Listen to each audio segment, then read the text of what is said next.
আজকের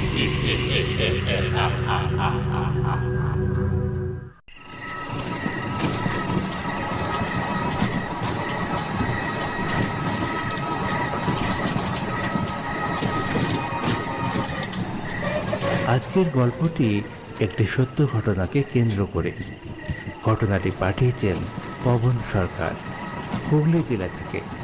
পেশায় তিনি একজন টোটো চালক। 4 বছর আগের এক রাত্রে একজন প্যাসেঞ্জারের ফোন পেয়ে তিনি স্টেশনে যান এবং বাড়ি ফেরার পথে তার সাথে কী ঘটেছিল সেই কাহিনী দেখানো হয়েছে এই গল্পে। তবে গল্পটি ভালো লাগার জন্য কিছুটা পরিবর্তন করে নিয়েছি।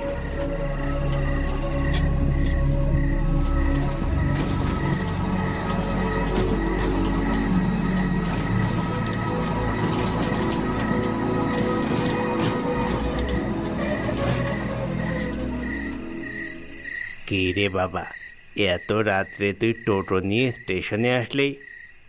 আর বলবেন না, একজন প্যাসেঞ্জার ফোন করেছিল লাস্ট ট্রেন ধরে ফিরবে, পুবগাঁয়ে বাড়ি।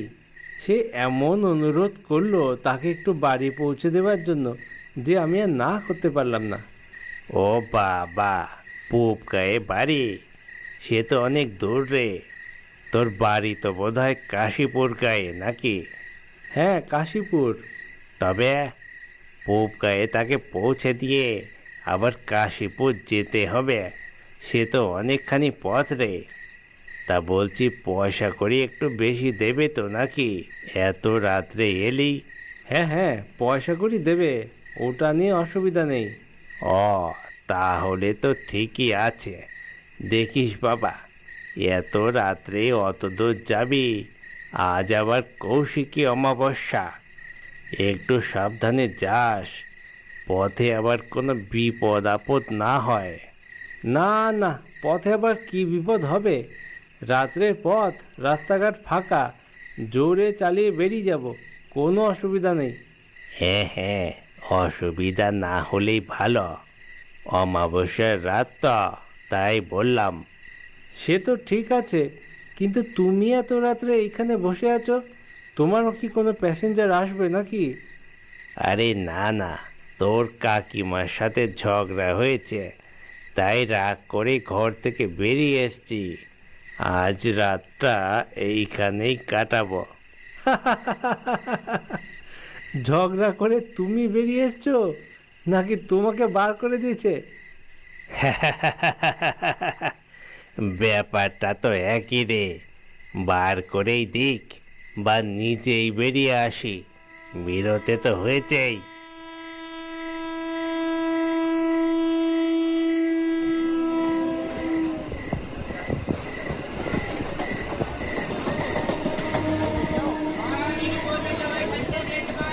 ওই যে ট্রেন এসে গেছে, তোর প্যাসেঞ্জার এবার নামবে রে। হ্যাঁ, তাই তো দেখছি। রিক্সাওয়ালা কাকার সাথে কথা বলতে বলতে ট্রেন চলে আসে। আমি অপেক্ষা করতে থাকি আমার প্যাসেঞ্জারের জন্য।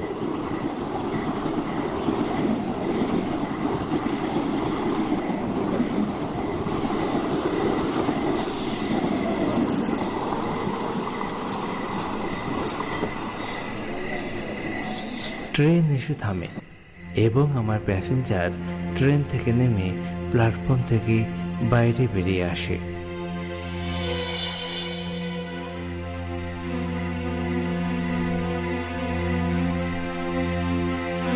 আরে এই তো পবন, অনেকক্ষণ এসছো নাকি? না না, খুব বেশিক্ষণ না, মিনিট 5 আগেই আসলাম। তোমার একটু কষ্ট হলো, এত রাত্রে আসতে হলো আমার জন্য। আরে না না, অসুবিধা নেই, আসুন উঠে পড়ুন।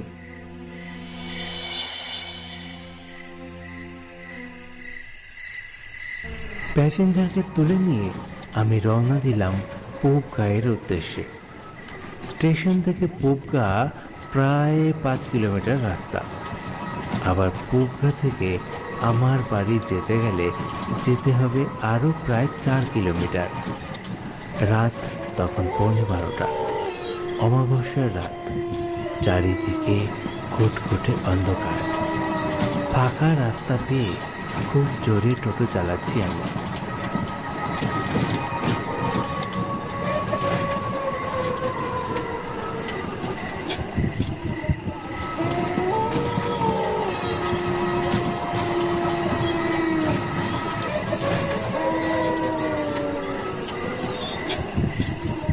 নিন দাদা, এসে গেছি আপনার বাড়ি। হ্যাঁ হ্যাঁ, খুব উপকার করলে ভাই, তুমি না আসলে আমি খুব বিপদে পড়তাম। নাও, ভাড়াটা নাও। ঠিক আছে।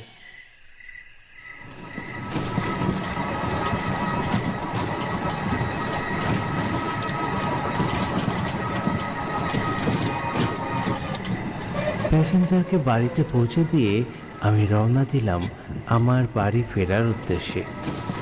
রাস্তাঘাট এতটাই অন্ধকার যে যতটুকু জায়গায় লাইটের আলো পড়ছে ততটুকু ছাড়া আর কিছুই আমি দেখতে পাচ্ছি না। বেশ জোরেই টোটো চালাচ্ছি আমি। লালা লালা লালা লালা লালা লালা লালা লালা লালা লালা। হুম হুম হুম হুম হুম হুম হুম হুম হুম হুম হুম হুম হুম হুম।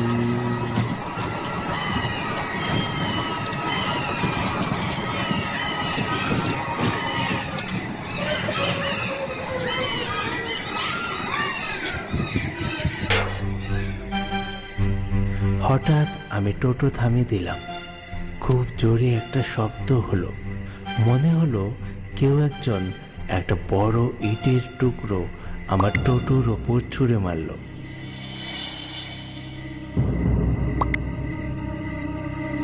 আমি টোটো থেকে নামলাম।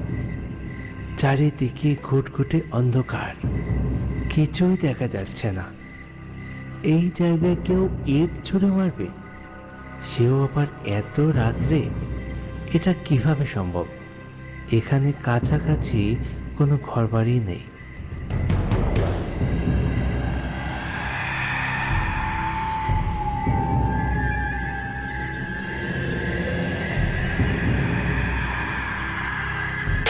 আবার একটা ইট মারলো, ঠিক যেন আমার মাথা সাইড দিয়ে টোটোতে গিয়ে লাগলো।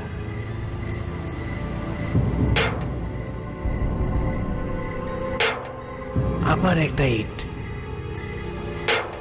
আমি এবার চিৎকার করে উঠলাম, কে রে? কে ইট ছুঁড়ে মারে?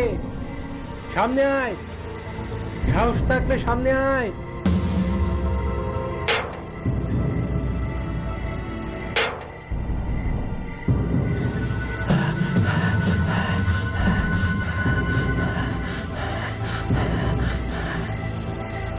আমি চিৎকার করতেই ইট ছোড়ার সংখ্যা আরো বেড়ে গেল। অনেক ইট আসতে শুরু করেছে। কোথা থেকে ইট আসছে, কে ইট মারছে, আমি কিছুই জানি না। আমি খুবই ভয় পেয়ে যাই এবং তাড়াতাড়ি টোটোতে উঠে টোটো চালানোর চেষ্টা করি।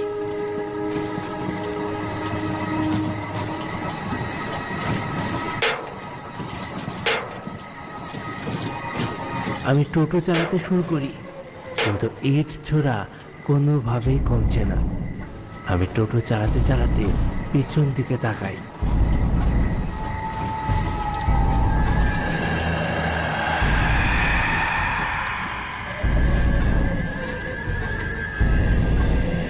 দেখতে পাই বিশাল আকৃতির কিছু একটা আমার পিছন পিছন আসছে।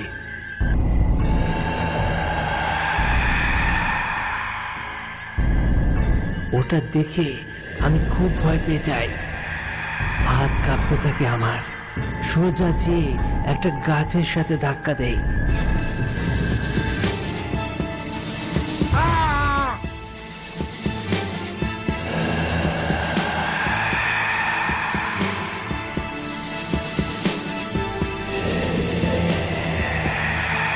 সেই ছায়ামূর্তি আমার কাছে আসতে থাকে। যত কাছে আসে ততই আমার হৃদযন্ত্রের কম্পন বাড়তে থাকে। ঘন ঘন শ্বাস নিতে থাকি আমি।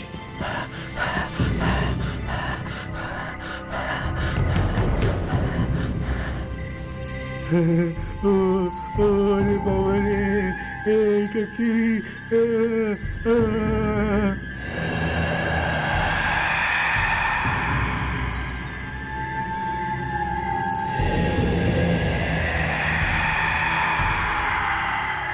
সেই শয়তান ছায়ামূর্তিটি আমার একদম কাছে চলে আসে।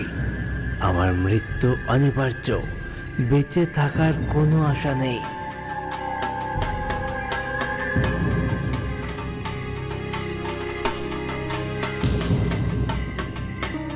আমি একটি ঢাকের শব্দ শুনতে পেলাম। ক্রমশ সেই ঢাক বাজানোর শব্দ জোরালো হচ্ছে। আর সেই শব্দ শুনতে পেয়ে সেই শয়তান রেগে যায়, আমার টোটো ধরে ঝাঁকাতে শুরু করে দেয়। ছেড়ে দাও, ছেড়ে দাও, ছেড়ে দাও,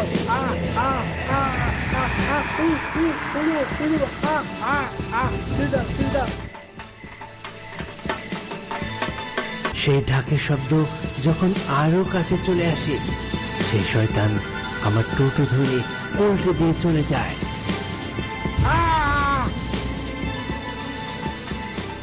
এই এই থামো থামো থামো, কে যেন বিপদে পড়েছে, চিৎকার করলো মনে হয়। চলো চলো, ওইদিকে চলো, ওইদিকে চলো।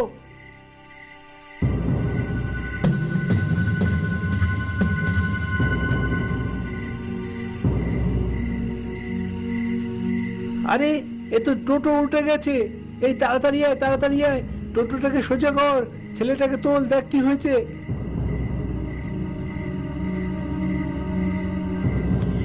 রাস্তা দিয়ে যাচ্ছিল চারজন লোক। সেই রাত্রে কৌশিকী অমাবস্যার কালী পুজো ছিল এবং কিছুটা দূরেই তারা সেই পুজো করছিল। তাদের পুজোর নিয়ম অনুযায়ী রাত্রে ঘটে করে জল নিয়ে আসতে হবে পুকুর থেকে। সেই কারণেই তারা পুকুর থেকে জল নিয়ে ফিরছিল। আমার চিৎকার শুনতে পেয়ে তারা এই দিকে ছুটে আসে, আমার টোটো সোজা করে এবং আমাকে ওই শয়তানের হাত থেকে বাঁচায়। আরে, এই জায়গাটা সুবিধার না, এখানে একটা শয়তানের বাস, সেটা আমরা জানি। রাতের অন্ধকারে অনেকেই তাকে দেখেছে, খুবই নাকি ভয়ঙ্কর। তুমি মনে রাখবে, আজকে তুমি দ্বিতীয় জন্ম পেলে।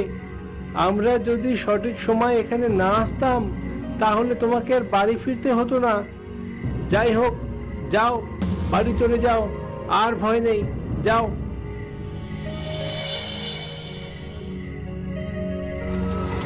সত্যিই তাই, সঠিক সময়ে তারা না এলে আমি আর বেঁচে ফিরতাম না। ধন্যবাদ আপনাদের সবাইকে। এরপর আমি টোটো চালিয়ে বাড়ি চলে যাই। রাস্তায় আর কোন